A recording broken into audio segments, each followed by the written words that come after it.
Hello, this recording is going to pick up where we left off in modernism in the last recording, and it's going to start with Cubism and continue all the way through Dada, so covering World War I as well. I'm going to go ahead and share my screen and we will get started.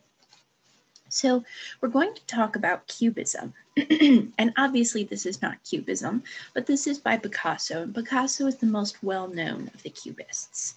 So Cubism is a semi-abstract movement from 1907 to 1914. And it basically continues Cézanne's work with form. So if you'll remember, right, Cézanne takes an apple and he doesn't use modeling in order to create a sense of depth. He creates these flat planes of color that he kind of stacks in order to create a sense of depth with the object. And if you'll remember, he skews perspectives. Everything looks just slightly askew.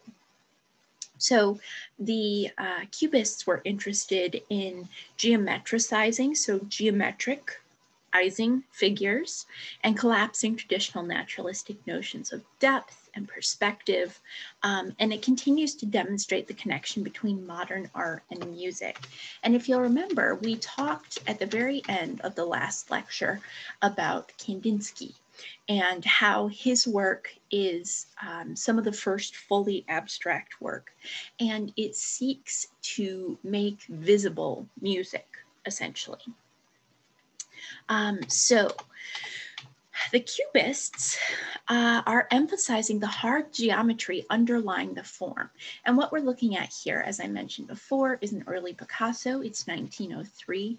And this is from a period known as his Blue Period. So Picasso did have classical training and he was fully capable of making classically naturalistic, realistic works, but he elected not to. And so he's known for having a blue period as well as a rose period. And the blue period, as you hopefully can tell, is because there's a blue wash over everything, essentially. And that ties in with a sense of depression and being blue. Okay. And then his rose period, as you can see here, right? So getting back to Cubism. So Cubism is looking at the geometry under the form, so kind of the cubes. This is what leads to the name of Cubism. And it's geometric abstraction that uses simple geometric forms in a non-illusionistic space that are combined into non-objective compositions. So the Cubists start with primitivism, and they use this to find new forms of expression and to divorce art from the Western art tradition. So what we see here is a painting of the collector Gertrude Stein. But you can see that her face kind of looks like a mask. And if you remember the discussion of primitivism from last week, primitivism is this looking outside of Western European culture to other cultures for inspiration. And so it is seeing non-Western art as something that really taps into the primal individual, right? It's seen as primitive because it is abstracted, it is less realistic, and obviously to them, these are less civilized societies. And so the work that they're producing is more in touch with primitive man. Again, highly problematic.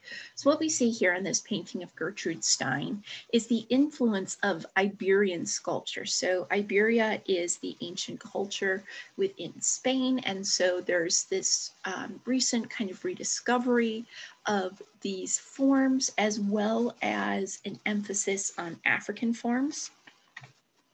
And so Picasso becomes very interested in these modes of expression.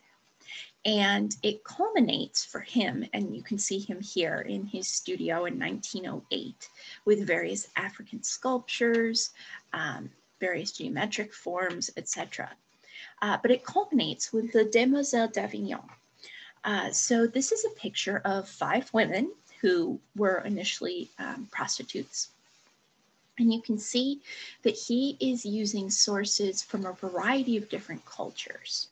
And this was painted in 1907, and this was seen as basically the flame that's held to the tinderbox that ignites Cubism and full abstraction, everything.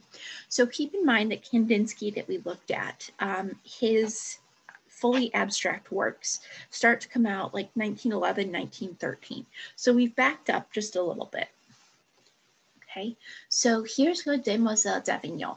And what you see are 5 women surrounded by curtains, okay, one of whom is seated, and there is a still life.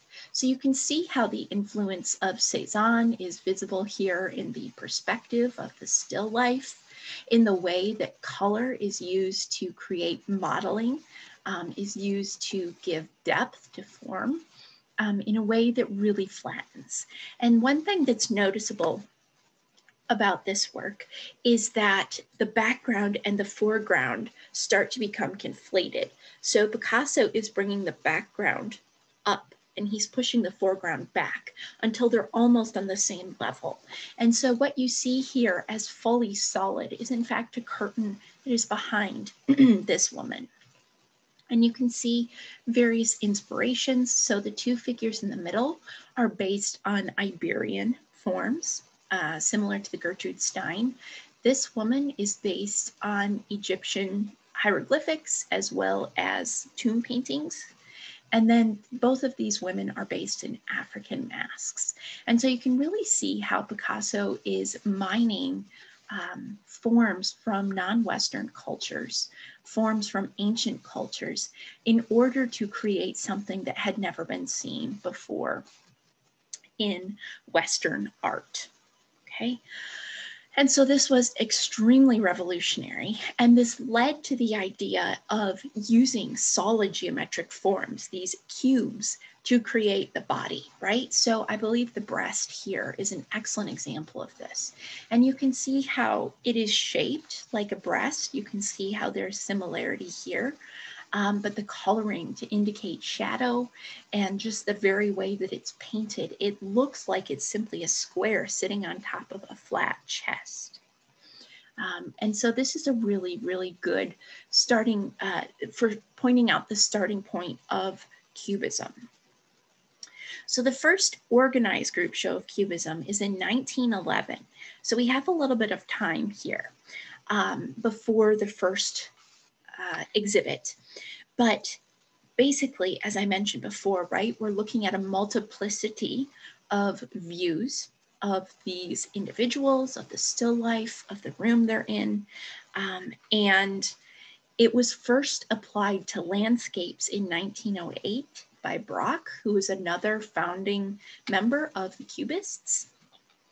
And you can see here that the upper right figure, the face here, is very similar to this mask.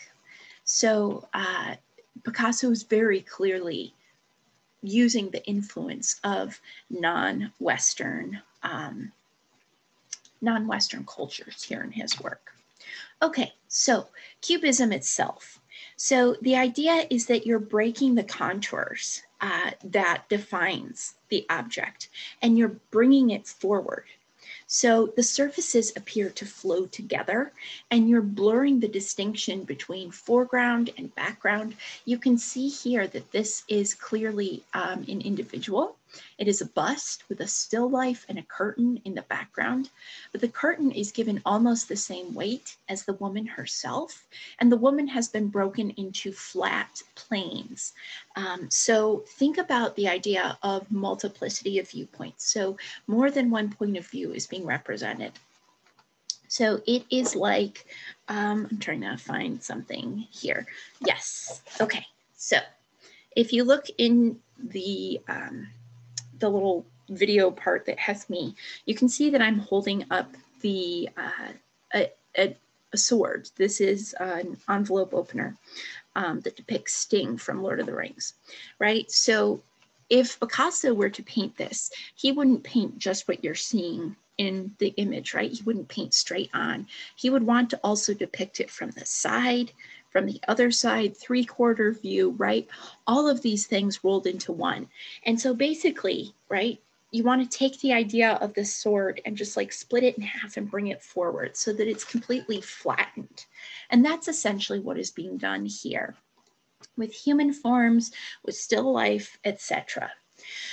So it captures the 3D world as it is seen by eyes and draws attention to the flatness of the surface. So there's an understanding that you're not depicting reality. You cannot be depicting reality because reality is so different from a two-dimensional canvas. And so there's this growing emphasis on the 2D-ness of a canvas. Okay, so then this moves into analytic Cubism. So analytic Cubism starts in 1908 or 1909, and it continues until 1911. And we see artists, in addition to Braque and Picasso, we also have Leger, and then starting in 1911, we also have Juan Gris. So this is an analytic Cubist piece, and this is called The Poet. And so this is an analysis, hence analytic Cubism, of the elements that make up the object. And you can kind of see how there are some figurative elements here. Okay, so you can kind of see what look like might be hands down at the bottom. But there isn't a sense of spatial recession, and the colors are often very drained. So the colors are not the point here. The point is the actual form of the object. And you can see that this is likely a face here. Okay, so hands, all these different colors. And you start to see the introduction of stenciling. So you start to see letters and words being introduced into these works. And the idea behind this, let me see, yes, here's a perfect one. This is by Braque. And so the idea behind including this stenciling, which Braque was the first to do rather than Picasso, is to emphasize the nature of the canvas as a 2D object, right? So you would use a two-dimensional object in order to print a newspaper. And it often references newspapers, publications of the day.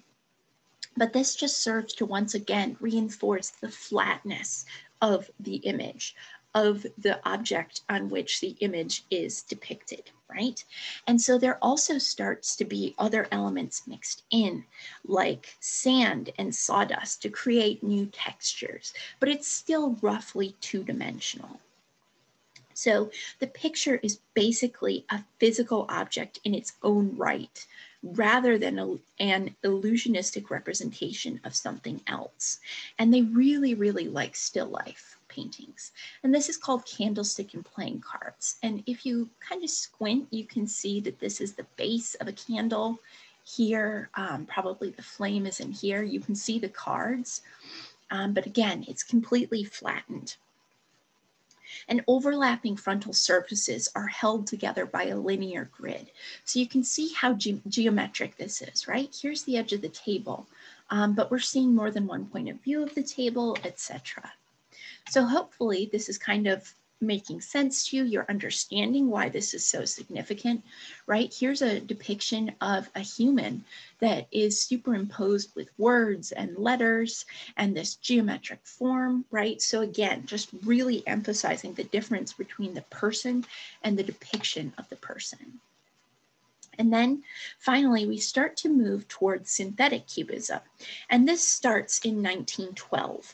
And so these are actual collages. So what we're seeing here is a painting here, and this is by Picasso. It's called Still Life with Chair Caning. And so we see the still life painting here, and je. So this would be for the French word for newspaper, right? So again, that flattening of the canvas. But then also, this is oilcloth. So this is similar to like those heavy tablecloths that might be put on an outdoor picnic table. So this is not an illusionistic depiction of wicker caning. This is actual cloth being introduced. And then it's all surrounded by a rope. So you have no 3D spaces left in the work. And you have pre-existing elements or objects that build up an image rather than through the process of fragmentation. So this is an early work of that is kind of a bridge between analytic and synthetic cubism. But we start to see things like this. So this is Guitar, Sheet Music, and Wine Glass from 1912. And you can see how it retains some of the elements of Cubism, right? The fracturing, the fragmenting, the interest in introducing flatness through writing, but it really has eschewed the grid, right? The mathematical breaking into its various components. And the emphasis here is on multiple points of view. This is a sculpture by Picasso called Glass of Absinthe. And absinthe is a very strong alcohol that you would pour over sugar in order to make it more palatable. And so what you see here is an absinthe spoon, because they would be slotted to allow the sugar and the absinthe to seep into the cup, with a constructed block of sugar as well as this cup. But think about this cup. It's not one that you could use to contain liquids, to drink. This is something that depicts multiple points of view and is essentially non-functional because of this. Right, so we start to see color being reintroduced, flatness is really being emphasized. So the canvas for these works is just the carrier of applied elements, and we're seeing this interest in materiality. So we can see here, this is much later, it's 1921, the three musicians, but these same sort of interests apply. And so in 1911, as I mentioned, this is when the first show of Cubist art happens. And this occurs in Paris. And it becomes the avant-garde, or that means like people at the very forefront, the cutting edge of the art world. It's widely embraced by the avant-garde, the art world. Not everybody, but the avant-garde. And it's not confined to painting, as you can see. And it rejects the concept that art should copy nature or should use traditional techniques, and instead looks at different viewpoints. And this is going to become significant in America. So this is really one of the first times that we're seeing American art, although we did see some in realism and impressionism, but American art doesn't really come into play in the Western art history canon until mid to late 19th century, and then it really kicks in the 20th century. And America becomes one of the hubs of modernism in the 20th century. And one of the reasons for that is the 1913 Armory Show, or the International Exhibition of Modern Art. And this is February 17th to March 15th in 1913. And it's the first showing of modernism in the US. So you have Impressionist, Post-Impressionist, Fauve, and Cubist works. So artists like Cézanne, Gauguin, Van Gogh, Picasso, Braque, Matisse, Kandinsky, Duchamp, all of these artists, their work is being exhibited in America, and this proves a turning point for many American artists. And what we're looking at here is a painting by Duchamp called Nude Descending a Staircase from 1912. And you can see how it is influenced by Cubism in the way that it is taking a three-dimensional object and kind of unzipping the back and flattening it into a two-dimensional piece. But it's also interested in capturing movement. And that will come up in the Futurist, so I'm going to get to in just a moment.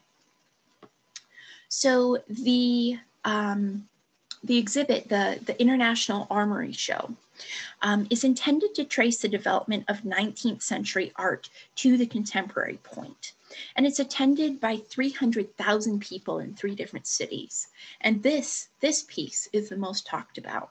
It's called, quote, "An explosion in a shingle factory," end quote, by one critic. And some American artists immediately convert to modernism just based on what they're seeing here, but it's not that many. And here are pictures of what the Armory Show looked like. And so you can really see how there is a lot of variety here that's being shown, okay?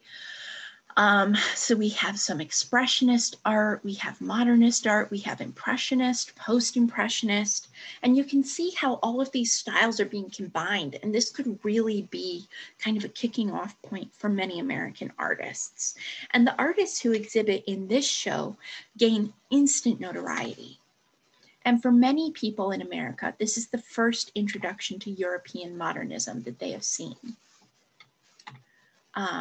Sorry about that. I don't know why that last picture didn't load. But again, right, you can see that there's a variety of styles. This work in the back is influenced by Japanese woodblock prints. Okay, a ton going on here. And as I mentioned before, nude descending a staircase is widely reviled by the critics. So this is called the rude descending a staircase, so rush hour at the subway. So it's playing on the concept of nude. And that is pretty much how it's viewed by the majority. Okay, so now we're on to Futurism. And Futurism is an Italian and Russian movement that is semi-abstract. And it's influenced by Cubists' fragmenting of form and space, as well as the vibrant colors of Neo-Impressionism. So think Gauguin, think Van Gogh, right? But basically the primary concerns of the futurists, and think about the word future as the base word for the term futurist, futurism. So they're interested in the future. And the themes that most concern the futurists are themes of motion and speed and dynamism. So something that's not static or still, but dynamic, right? Lots of movement. And that's what we're seeing here. So this is Dynamism of a Dog on a Leash by Giacomo Balla from 1912. And so what you see here is a depiction of a little wiener dog who is walking, right? You can see the legs being depicted in multiple points. So this emphasis on motion, the tail is wagging, the leash is spinning, and the woman walking him is, you can see the movement in her feet as well. And so basically these artists embrace modernity, and they're looking to incorporate advances from science and industry into artwork. And this is a very wide-ranging movement, right? It encompasses literature, toys, dance, architecture, sculpture, painting, theater, etc. And basically it is embracing things like machinery. Okay, they publish a manifesto, which is very political, and they are highly disappointed in Italy, and they feel that it lacks creativity. They feel that since Italy was united in the mid-1800s, there's been no progress in the country. And so they're very upset about what they're seeing in Italy. And they believe that they can basically start a new world order with their art. They're very idealistic. And so in 1909, there's a manifesto that's published, and it says, quote, "Essential elements of our poetry shall be courage, audacity, and revolt." Manifesto published the next year says, quote, "We want to fight ferociously against the fanatical, unconscious, and snobbish religion of the past, which is nourished by the evil influence of museums. We rebel against the supine admiration of old canvases, old statues, and old objects, and against the enthusiasm for all that is worm-eaten, dirty, and corroded by time. We believe that the common contempt for everything young, new, and palpitating with life is unjust and criminal." Okay, so you can kind of see how there is this younger generation that feels that the older generation has really screwed things up. They had a chance, they didn't do well with it, right? It's something that has continued to this time. We see that in things like the phrase boomer and the frustration with what has happened to the economy and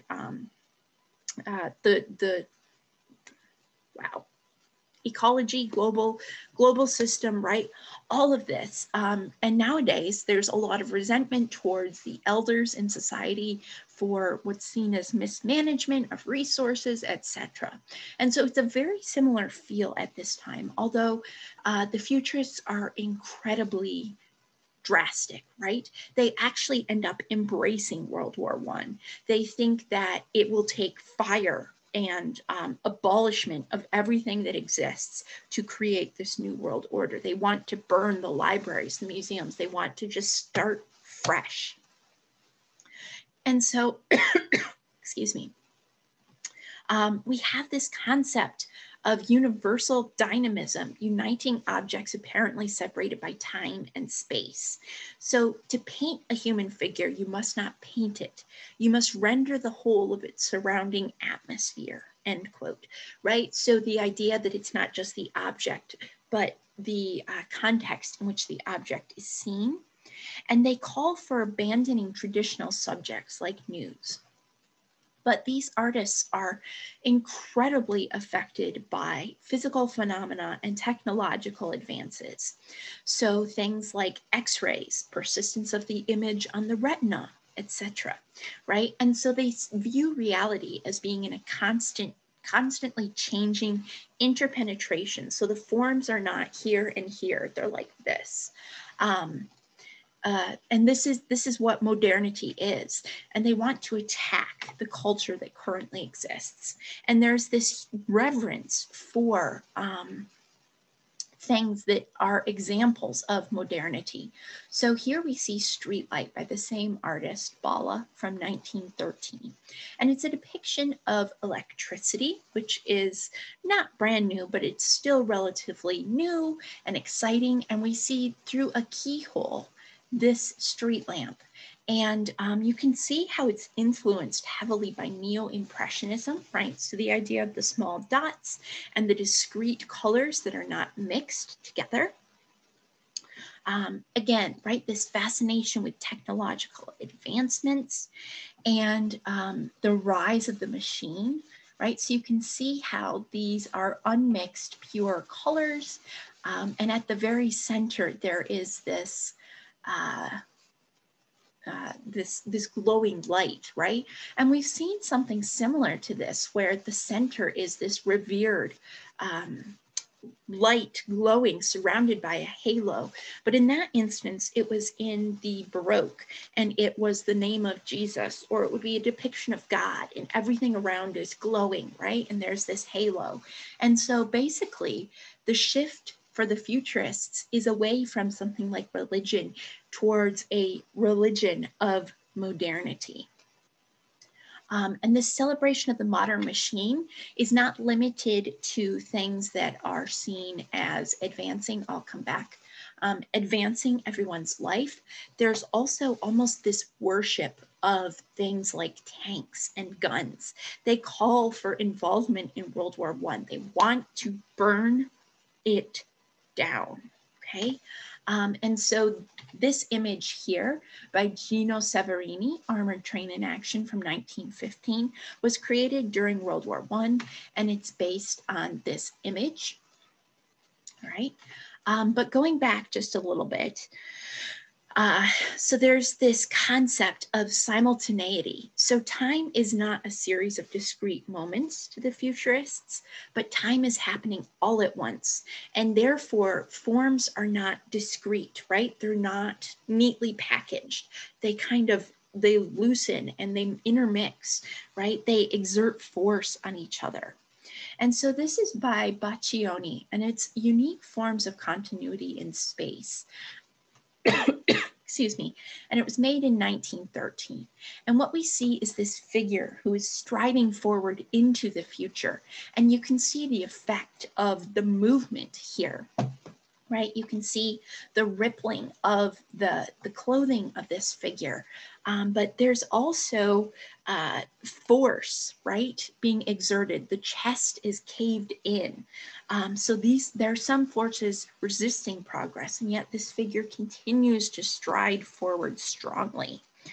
And Baccioni believes that by showing the static object, you can also show the energy within it.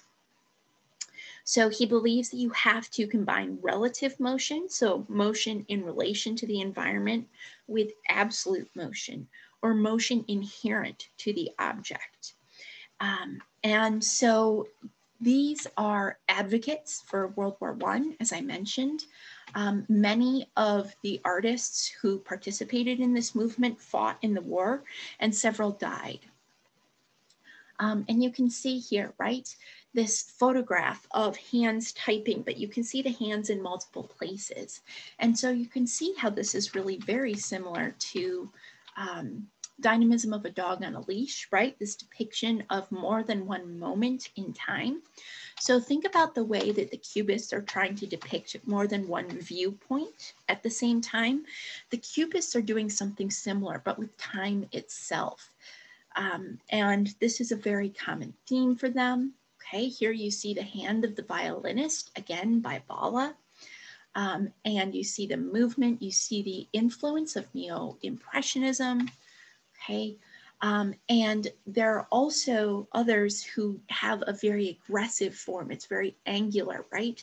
Hopefully this should also remind you of things like the Expressionism of Franz Marc, right, who started out with the beautiful undulating blue horses, and as World War I approached, became tenser and tenser, and finally ended with the fate of the animals. Let me bring that one up.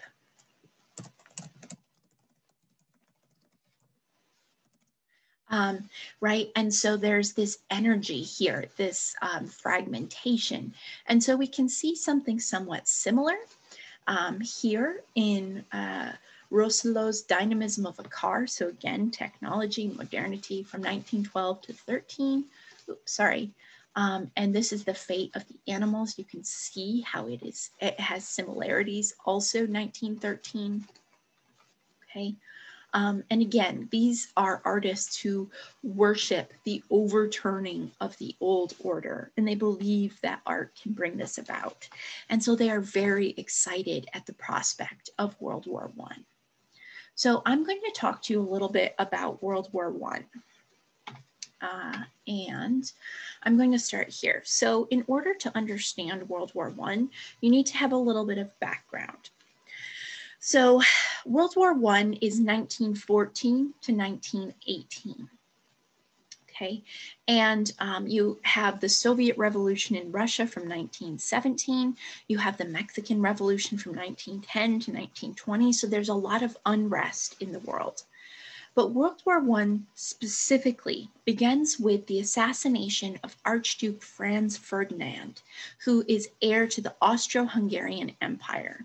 Basically, the assassin is upset that Austro-Hungarian rule is over Bosnia and other countries, and so he assassinates the Archduke. And this turns into a global conflict. And you have Germany, Austria, Hungary, Bulgaria, and the Ottoman Empire fighting Great Britain, France, Russia, Italy, Romania, Japan, and the US. So this is truly global. And there is this political instability that is threatening alliances. And this is seen as, it's called the Great War, or the war to end all wars. Obviously, it's not called World War I at the time. They don't know that it's going to be followed by another global conflict, which will become World War II, right? And so this is seen as horrific, absolutely horrific, and something that will never again be repeated. So we have World War I, and in the process we have over 9 million soldiers who die. We have over 21 million who are wounded, and we have over 10 million civilian casualties. And this is the first truly modern war. So this is the war where we see the rise of things like machine guns, tanks, armored vehicles. So coming back here, right? Aerial combat, radio communications, and chemical gas. And this is mustard gas, phosgene, etc. And what you see here is a depiction by John Singer Sargent of soldiers. And the title of this piece is Gassed. excuse me. So what we're looking at are soldiers who have been maimed, right? So prior to this, you fought with things like bows and arrows or guns or swords, right? And those things can definitely maim you, but there is a limit to how much damage it will inflict to your body. The tactics that are used in World War I inflict horrific damage, the likes of which have never been seen before. So for instance, gas. So gassing, if it gets into your lungs, it basically causes your lungs to blister and liquefy until you suffocate. If it gets on your skin or on your eyes, anything with mucous membranes, you start to blister and burn, and it soaks into the clothing. So if you are wearing a mask and you don't have exposed skin, it will still get to you through the cloth. Okay, this is truly, truly horrific. And so you have soldiers who are blinded, and you have bombs, right, and blowing up, and you're starting to see all this dismemberment and disfiguration. And so there is horrific, massive death in this way for the soldiers, but also for the civilians, right? And think about gas. It's not something that you can contain to a specific area. It spreads out. And so this is how you end up with 10 million civilian casualties. And you have things like salting of fields, which means that people will starve because you cannot grow crops. It is truly horrific. And you have this tension because you have all the men at war, and so women start to enter the workplace. And you also have what's known as the Spanish flu epidemic of 1918. And this leads to another 20 to 50 million deaths. Okay, so you are looking at absolutely horrific casualties. So we're looking at about 20 million casualties from the war, and then another 20 to 50 from the flu epidemic. And the soldiers traveling spread this disease. And I should point out that the reason it's called the Spanish flu epidemic is because Spain is pretty much one of the few countries that does not engage in censorship of the press. And so Spanish newspapers start to report on this flu when other newspapers are banned from talking about it. And so it's associated in the public mind with Spain, but Spain actually had a much better grasp on it in general than other countries. But again, right, this is this truly, truly horrific, horrific war. And you have people from all over the globe involved. This is not just one king fighting another king in Germany or somewhere like that, right? This is all encompassing. And it ends with the Treaty of Versailles. And in 1919, we see the Paris Peace Conference. And so the Allied leaders, so this is Britain and the US, right? And their allies, and they won. And so they want to build a post-war world that safeguards against conflicts on such a devastating scale, they say. And so this treaty is signed, and those who lost the war are basically forced to sign this treaty. And it's very unfavorable to them, particularly to Germany. So not only has Germany suffered all these horrible casualties, just like all the other countries, and starvation and flu, but the Allied forces try to levy financial penalties on Germany. They want Germany to pay, literally pay for this conflict, and Germany has no money. And so we're going to see why that is very important for World War II. Okay, and the US becomes the upper hand in the world. They have the economic upper hand in the world. They become one of the leading forces, and New York City ends up supplanting Paris as the unofficial art capital of the Western art world. And the reason for this is because the US sent soldiers to fight in the war, but the civilians were not actually affected by World War I because of the different continents and the separation of the space, right?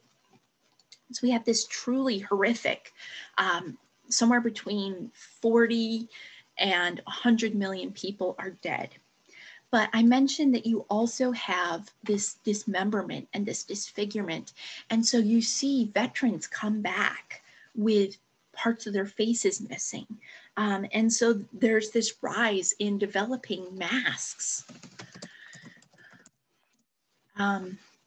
which is just something that's never been seen before. And so you have these people who, right, so he's lost the skin around his eyes, or their nose is gone. And so they're given these prosthetic facial elements to help them lead a more normal life.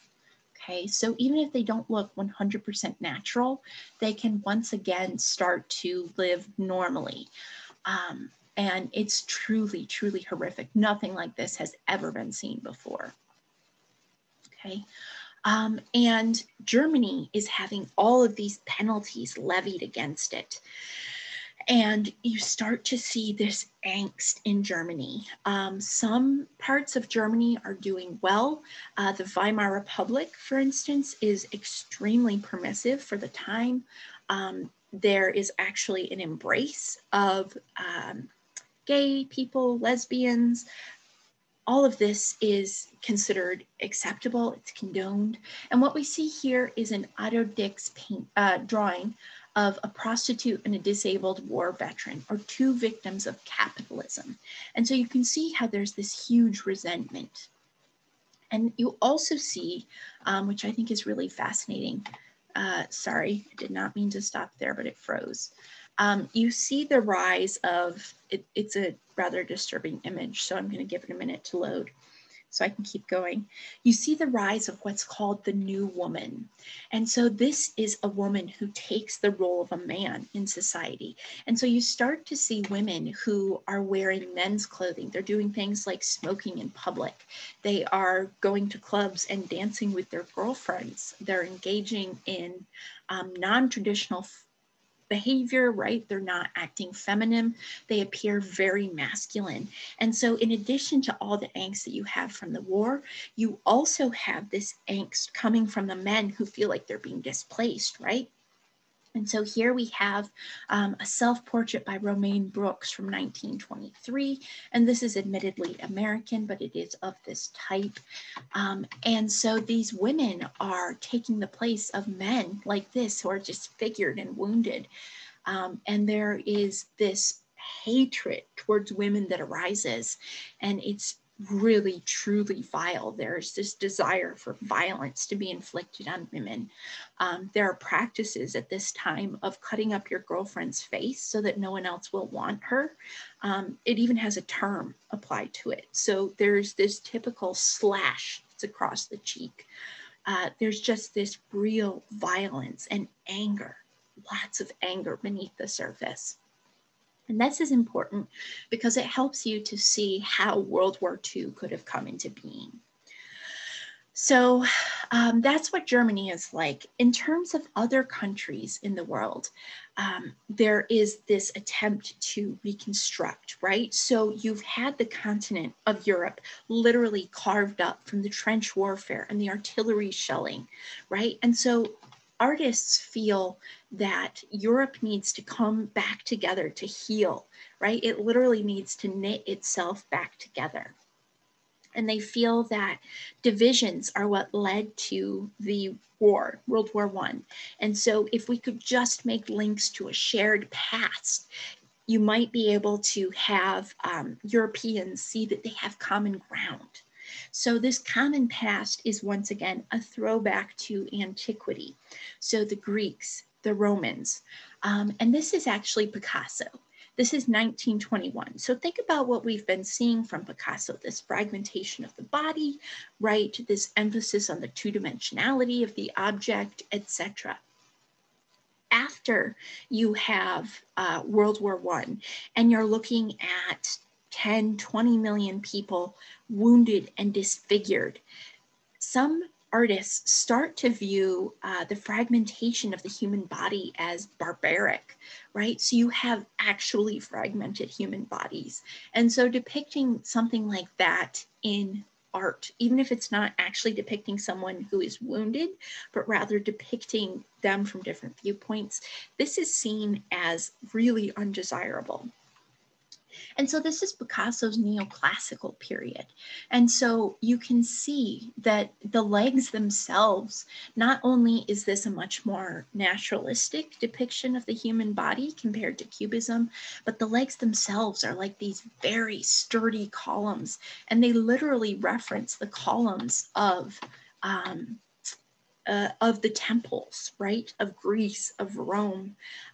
And there's this view that World War I is akin to divine punishment for the decadence of modernity. And so you have a lot of conflicting art movements at this time, right? So we looked a little bit at German art. There's this rise of new objectivity, which is looking at society with eyes that are not affected by, the glint and the color of wealth, but looking at it as it truly is. You have this neoclassical sort of style. And you also have something that is completely antithetical or the opposite of both of these. And this is called Dada. So Dada is not, it's not aesthetically coherent.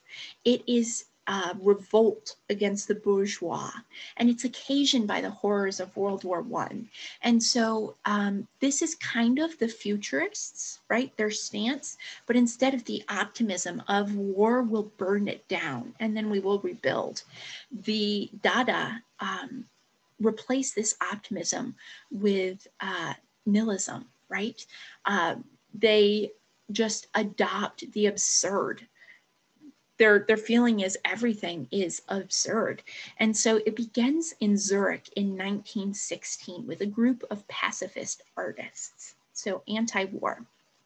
They are also anti-art. And so they are iconoclastic in terms of what they create, and they critique and question the principles underlying the entire art world. And they criticize the forces and the societies that they see as responsible for the war. And so they seek to confound principles of logic and reason, authority and tradition.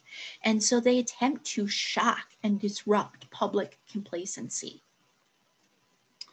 And there are multiple strains of Dada that arise. So we have it in Zurich, we have it in Berlin, we have it in New York City, right? And so some of these are more concerned with war, some of them are more concerned with anger, right? There's a lot of this, but they're all basically anti-art.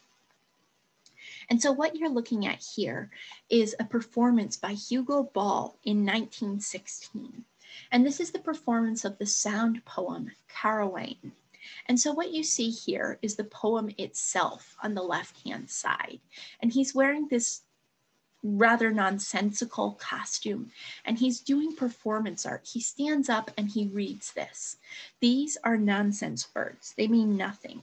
And the point is not to read them silently, it's to read them aloud.